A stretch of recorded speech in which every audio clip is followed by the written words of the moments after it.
오늘 본문을 중심으로 광야에서 만난 기적들, 이 같은 제목을 가지고 함께 잠시 은혜 나누고자 합니다. 하나님께서는 이스라엘 백성들을 선택하셨습니다. 무척 사랑하셨어요. 그러나 그를 향한 하나님의 뜻이 진행되는 과정 속에서 여러 가지 곤란하거나 때로는 만만치 않는 일들이 일어났습니다. 하나님께서 애굽에서 종살이하고 있는 이스라엘 백성들을 건져내기로 작정을 했죠.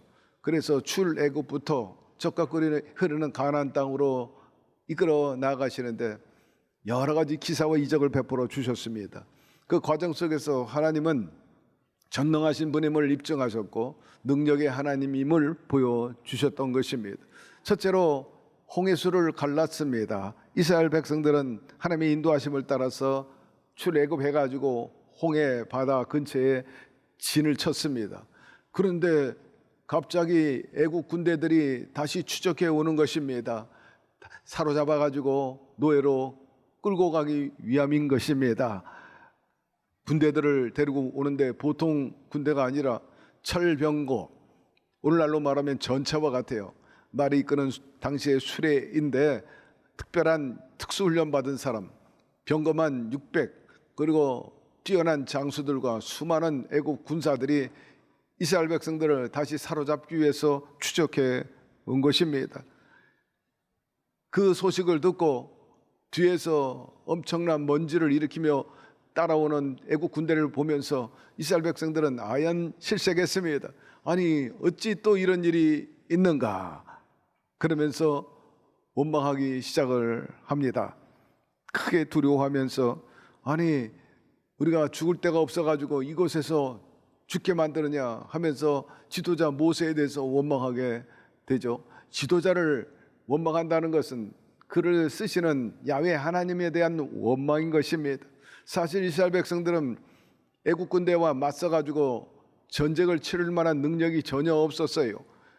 많은 나이 든 분들이 있었고 또 훈련받은 정규군도 없었고 무기도 없었고 어린아이와 여성을 보호해야 할 그런 입장이었기 때문에 맞서 싸울 수가 없었던 것입니다.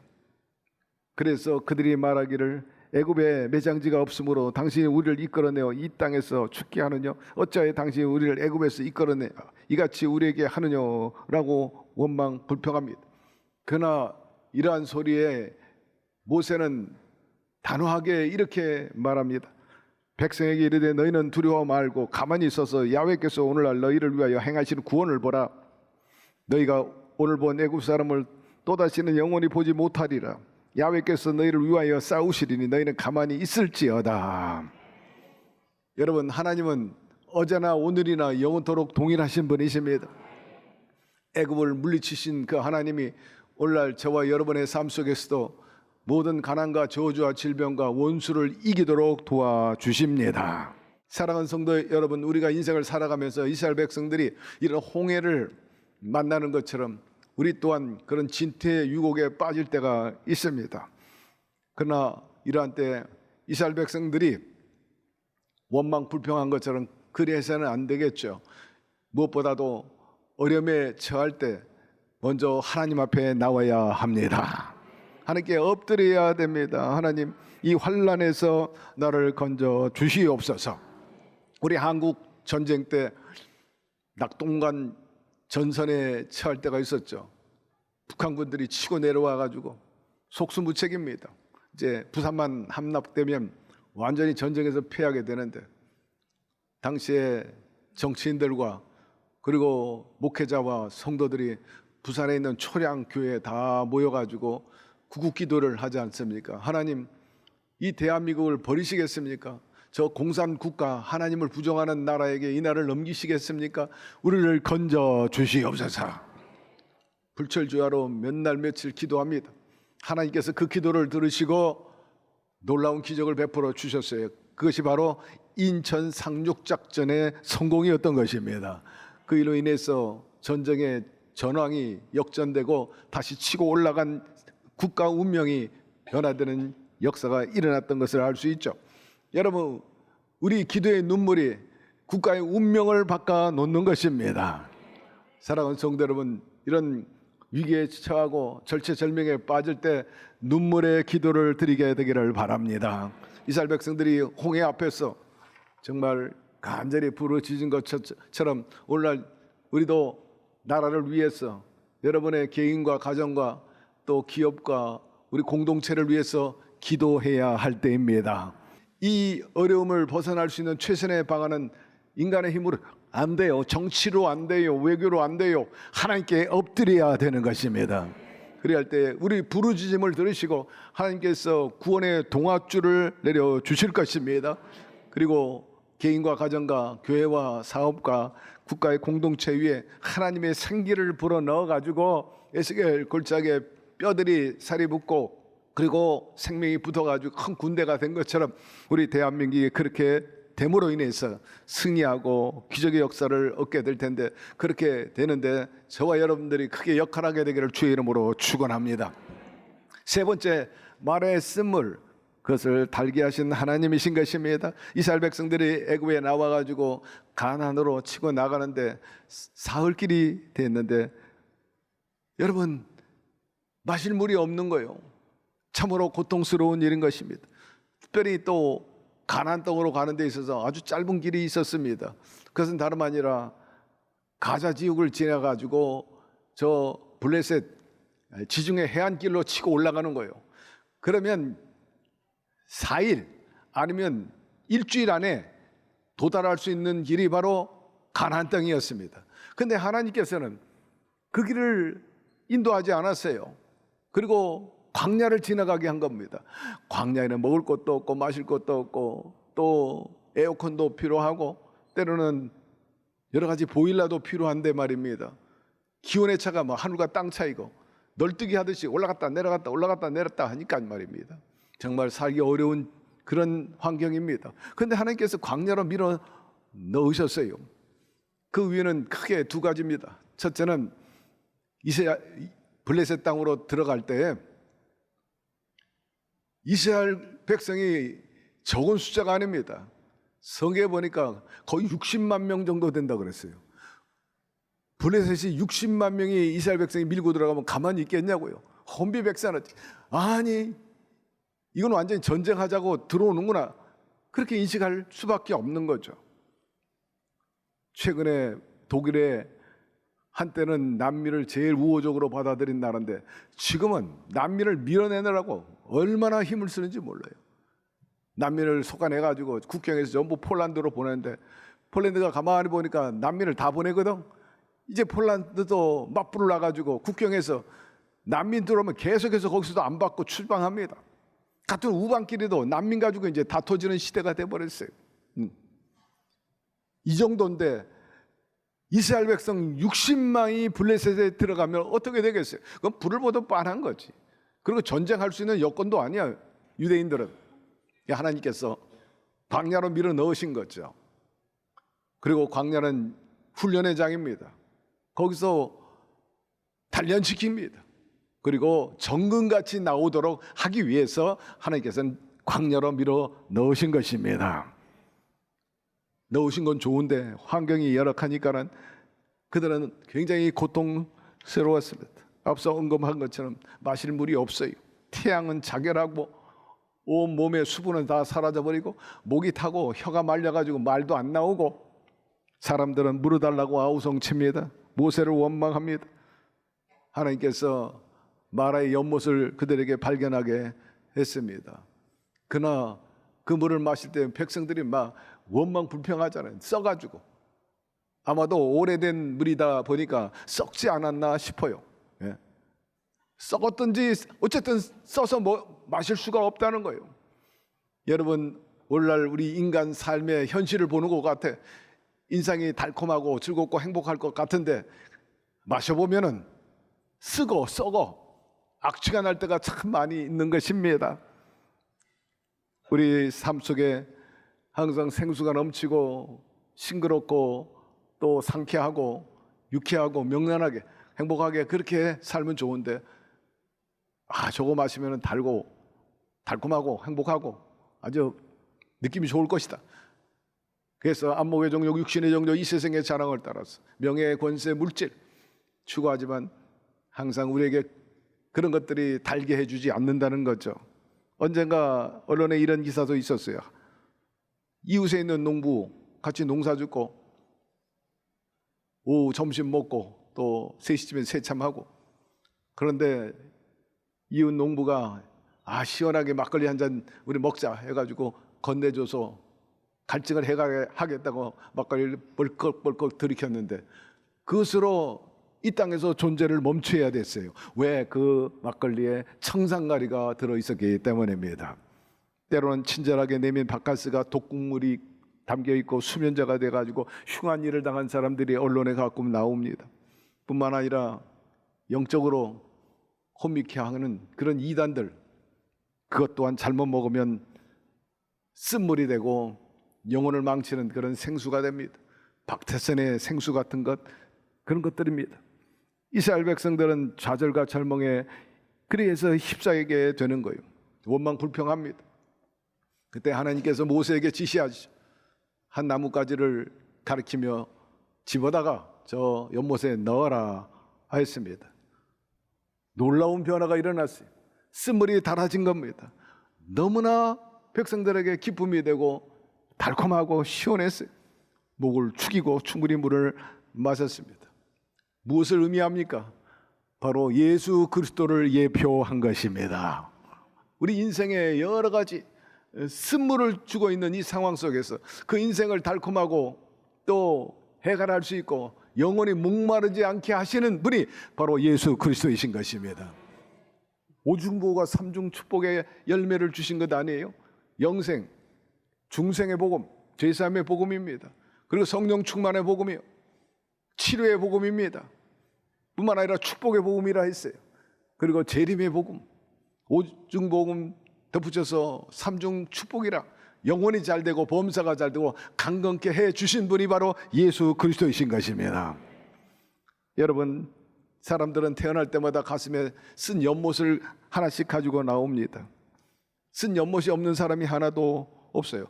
인류의 조상 아담과 하와가 범죄한 이후로 그 원죄가 계속해서 전수되기 때문인 것입니다. 죄악된 생각, 죄악된 말, 죄악된 행동이 그런 것이고, 그로 인해서 인생이 점점 써져요. 첫째는 삶의 무의미입니다. 허무. 열심히 나름대로 살지만은 어디서 와서 뭐 때문에 삶이 어디로 가는지 알지 못하는 거죠. 그저 부평초처럼 떠돌고 살다가 뭐 때가 되면 가지 뭐. 안목의 정욕, 육신의 정욕, 이 세상의 자랑을 따라 그렇게 살다가 가지 뭐. 여러분, 진정한 삶의 가치가 무엇인지 대답하지 못하는 사람들이 얼마나 많이 있는지 모릅니다. 지혜가 있고 명성 있는 사람들도 그래요. 20세기 대문호로 일컬었던 해밍웨이, 어떤 사람입니까? 그는 유명한 소설가요. 노인과 바다, 누구를 위해서 종을 울리나 등 아주 주옥 같은 그런 소설과 책을 써서 노벨 문학상을 받았고, 그분은 1차 세계대전 때 종군기자로 활동을 해가지고 기사를 잘 쓰고 또 특종을 많이 해가지고 언론인들이 최고의 바라는 그 상인 퓰리처상을 받은 사람입니다. 그 사람은 해박하고 굉장히 똑똑한 사람이었지만은 그 가치관과 그 인생은 허무로 가득 찼어요. 마음속에 진리의 흐름이 끝난 사람같이 빈 인생을 살았다고 말했고, 필라멘트 그가 끊어진 전과 같다 그렇게 말했습니다. 허무주의자입니다. 우울증에 빠져 있었습니다. 모든 것이 헛되다 생각했고 결국 그로 인해 자살했어요. 솔로몬도 말년에는 모든 것이 헛되고 헛되다라고 탄식했습니다. 이러므로 사람이 그 삶에 성공에 도달했다 할지라도 하나님이 없으면 순식간에 허무와 절망에 빠지고 인생 끝장내 버리고 마는데, 그것이 원죄로 인한 그런 쓴 연못이 있기 때문입니다. 두 번째로는 불안에 쓴 연못이, 사람들은 내일 일을 몰라요. 불안 초조합니다. 마치 우는 사자가 언제 자기를 삼킬까 싶어가지고 두려워하며 사는 거죠. 세 번째는 죽음에 쓴 우물을 가지고 삽니다. 아무리 부귀 영화 공명을 누린다 할지라도 그것이 우리를 지켜주지 않아요. 죽음은 모든 것들을 다 빼앗아 가는 것입니다. 지혜롭고 잘 대처하는 것 같지만은 이것에 대해서는 누구도 속수무책인 것입니다. 그러니 이런 죽음의 공포에 대한 쓴 연못 가슴에 안고 전전긍긍하며 살고 있는 것을 알 수가 있어요. 그러면 사랑하는 성도 여러분, 이 쓴 눈물, 쓴 연못 어떻게 살게 합니까? 다름 아니에요. 이미 주님께서 우리에게 보여주신 것처럼 예수 그리스도를 마음에 모셔야 되는 것입니다. 영원히 가르지 않는 생수가 되리라 합니다. 생수가 뭡니까? 생명을 주는 물인 것입니다. 이 물을 받아들임으로 인해서 우리 인생에 얼마든지 달아줄 수 있다는 것입니다. 물을 동아리에 머리에 이고 가는 여인, 물이 계속 요동합니다. 아가리 밖으로 넘쳐납니다. 그것을 바로잡기 위해서는 나뭇가지 하나 넣으면요, 요동이 멈춰버려. 희한합니다. 여러분의 인생이 요동하고 있나요? 충돌하고 있나요? 거기에 예수 십자가를 담그게 되기를 바랍니다. 진정될 것이요, 반석과 같이 됩니다. 그렇기 때문에 시편 기자는 여러 가지 불안과 초조 속에 있었지만은 야훼를 바라보라고 고면하고 있는 거예요. 내 영혼아, 내가 어찌하여 낭망하며 어찌하여 내 속에서 불안하여 하는고, 너는 하나님을 바라라. 그의 얼굴을 도우심을 인하여 내가 오히려 찬송하리로다. 예수 그리스도로 말미암아 죄 사함 받게 되고 이 땅에서뿐만 아니라 영생에 대한 기쁨과 소망을 가지고 살아갈 수 있어요. 그리고 그분이 채찍에 맞음으로 모든 질병에서 나음을 얻고 또 징계받음으로 우리가 복을 받게 돼서 부요와 생명과 그리고 해방 속에서 살아갈 수 있게 됐는데, 다시 한번 여러분들이 그런 축복과 은혜 속에 산다는 사실을 인식하고 마음의 불안과 초조와 죽음에 대한 공포에 떨지 말고 주님이 주시는 그 위로와 소망과 안식 속에서 날마다 희망차게 살게 되기를 주의 이름으로 축원합니다. 특별히 그렇기 때문에 시편 기자가 노래했죠. 흑암 중에 행하는 연병과 백주에 황폐케 하는 파멸을 두려워하지 아니하리로다. 야훼는 또한 모든 병에서 낫게 해주시는 분이신 것입니다. 그러므로 전능하신 분이라고 입증하였죠. 이스라엘 백성들은 광야 생활하는 동안에 각색병에 걸렸습니다. 무슨 연병에, 전염병, 풍토병, 그리고 불뱀에 물려가지고 중독되었죠. 한센병, 나병입니다. 피부병, 곰팡이, 위생 문제로 인한 배탈 등 많은 고난을 당했습니다. 환경이 열악하고 고통스러웠어요. 그런데 성경에 보니까 이런 각색병에 걸렸는데 암에 걸렸다는 이야기는 없어요. 왜냐? 하나님이 주신 음식을 먹었기 때문입니다.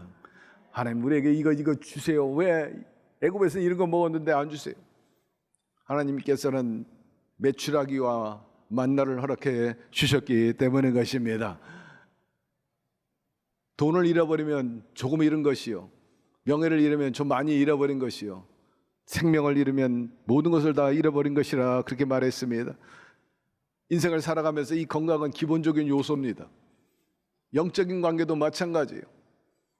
우리가 건강을 위해서 기본적으로 잘 해야 합니다만은 영적인 건강을 위해서는요, 하나님을 섬기는 것이 바로 기본인 것입니다.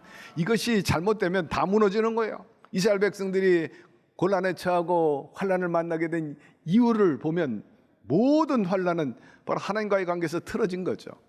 이 땅에서 우리가 신앙과 삶을 성공으로 행복하게 살려면 첫째로 하나님과의 관계가 좋아야 합니다. 항상 여러분 성수주의라고 하나님 말씀에 귀를 기울이고 하나님의 뜻을 우습게 여기거나 하나님 명령을 방자히 행하지 말게 되기를 바랍니다. 하나님이 도우셔요. 말씀대로 살면 들어오며 나가며 복을 받는다 그랬고, 토지와 우양의 새끼가 복을 받고 꾸어줄전전 꾸지 않고 자손이 천대 이르러 복을 받으리라. 두 번째, 인간관계가 좋아야 합니다. 여러분, 우리 모두가 이 땅에 살면서 내 힘으로만 살 수 있는 게 아니에요. 하나님이 도와주셔야 되고요, 사람이 도와줘야 합니다. 때를 때는 하나님께서 천사를 보내주는데 사람을 통해 보내주시는 거예요. 개를 통해 보내주는 게 아닙니다. 개를 아무리 애지중지하고 잘 사랑해주고 먹여도요, 개는 절대로 개일 뿐이지 천사가 될 수 없어. 여러분, 개에게 쏟는 것 이상으로 사람께 쏟기를 바랍니다. 사람에게 하세요. 30배, 60배, 100배로 돌아오는 거예요. 곁에 있는 분에게 얘기합시다. 개보다 더 소중히 여겨주세요. 개보다 여러분 형제자매 친척을 더 생각하게 되기를 바랍니다. 여러분, 우리가 살아가면서 이스라엘 백성들처럼 위기를 만나고 절박할 때 하나님을 모세처럼 섬기고 끌어 모셔드리게 되기를 바랍니다. 반드시 건져주세요. 너희가 이 모든 법도를 듣고 지켜 행하면 내 하나님 야훼께서 내 열주에 맹세하신 언약을 지켜 내게 인애를 베풀 것이라 말씀하고 있는 것입니다. 이번 가족신문에 보니까 저 상동 교구에 김형준 안수 집사님 간증이 나왔어요. 외국계 은행을 잘 다니면서 행복하게 살고 있었어요. 그런데 어느 날 식사를 하는데 잘 안 넘어갑니다. 거부감이 일어나가지고 그래도 억지로 막 밀어 넣었어요. 이유는 심근경색, 스탠드 시술을 빨리 해야 된다는 의사 말입니다. 그래서 의사 말대로 수술대 올라가가지고 수술을 받는 중에 심정지가 온 겁니다. 의사 선생께서 가족에게 임종 준비를 해야 되겠습니다. 아니, 멀쩡하게 들어간 사람이 불과 24시간도 안 돼가지고 막 임종 준비를 하느니 청천벽력입니다. 마른 하늘의 날벼락이죠. 의료진들은 20분간이나 심폐소생술을 했어요. 안 돼가지고 또 인공 심장을 갖다 연결했죠. 온몸에 여러 가지를 꽂았죠. 담당 의사가 말합니다. 현대의학을 총동원했지만은 극도로 위중하기 때문에 이제는 의료진이 할 수 있는 게 아무것도 없어요. 기도할 수밖에 없습니다 하고 손 뗐어요. 정말 난감했습니다. 물론 가족뿐만 아니라 우리 순복음 중동교회 상동교구 식구들과 목회자 그리고 저 함께 열심히 기도했어요. 의식을 잃어버렸어요. 하루가 돼도 이틀이 돼도 돌아오지 않아. 3일이 돼도 의식이 안 돌아와. 4일이 되고 5일이 돼도 의식이 안 돌아. 열심히 주여 불쌍히 여겨주시고 김영준 안수님 돌려주세요. 하나님께서 꼭 6일을 채워주셨어요. 7일째에 하나님께서 중환자실에서 김영준 집사님 눈이 떠지게 하신 것입니다. 그리고 거기서 할렐루야. 그리고 14일 되는 날 걸어서 퇴원하게 되었습니다. 김영준 안수 집사님 오늘 아침 2부 예배에 나와가지고 카메라에 비쳤는데 앞으로 지속적으로 남성교회에서도 봉사했고 시온 성가대에서 봉사하며 하나님께 영광을 돌리겠습니다 다짐을 했습니다. 제가 볼 때 이 김영준 집사님은 완전히 막 천국 가는 건데 하나님께서 다시 살려주셨어. 나사로처럼. 그건 다름 아니라 평상시에 열심히 하나님을 믿었기 때문입니다. 제가 시간 관계상 장황하게 다 설명할 수 없어. 여러분 가족신문 하나씩 가져가가지고 요 뒷면에 보면 아주 자세히 나왔어요. 제가 얘기한 것 뭐 단편적이고 리얼하게 잘 나와 있으니까 받고 은혜 받게 되기를 바랍니다. 이스라엘 백성들이 병들거나 어려울 때 하나님의 도움이 없이는 절단코 그 광야를 제대로 지나갈 수가 없었습니다. 우리도 광야 같은 이 세상 지난 동안에 수많은 목마름과 질병과 궁핍과 고통과 또 위기에 직면할 때가 많이 있어요. 그 이유는 악한 원수 마귀가 늘 믿는 자를 삼키려고 우는 사자와 같이 우리를 사로잡기 때문인 것입니다. 인생 그들은 부수려고 하죠. 박살내고 도적질하고 죽이고 멸망시키려고 합니다. 그런데 어떤 사람은 그렇게 부수어진 그 자리에서 오히려 더 강해지고 또 온전해서 나오는 케이스도 있다는 것을 잊지 말게 되기를 바랍니다. 하나님을 의지하고 믿음으로 이겨나갔기 때문이죠. 그러므로 항상 먼저 그 나라와 그를 구하며 살게 되기를 바랍니다. 환난에서 벗어나 근심이 없게 하시고 존귀하시고 생명이 길게 역사해 주시는 것입니다. 너희가 너희 하나님 나 야훼의 말을 청종하고 나의 보기에 의를 행하며 내 계명의 귀를 기울이며 내 모든 규례를 지키면 내가 애굽 사람에게 내린 모든 질병에 하나도 너희에게 내리지 아니하리니 나는 너희를 치료하는 야훼니라. 여러분 인생길 비록 홍해와 같은 장애물이 나타나도 두려워하지 말게 되기를 바랍니다. 주님께서 기적으로 도와주시고 건져주십니다. 혹이라도 성도 여러분 가운데 지금 당장 어려운 사람이 있나요?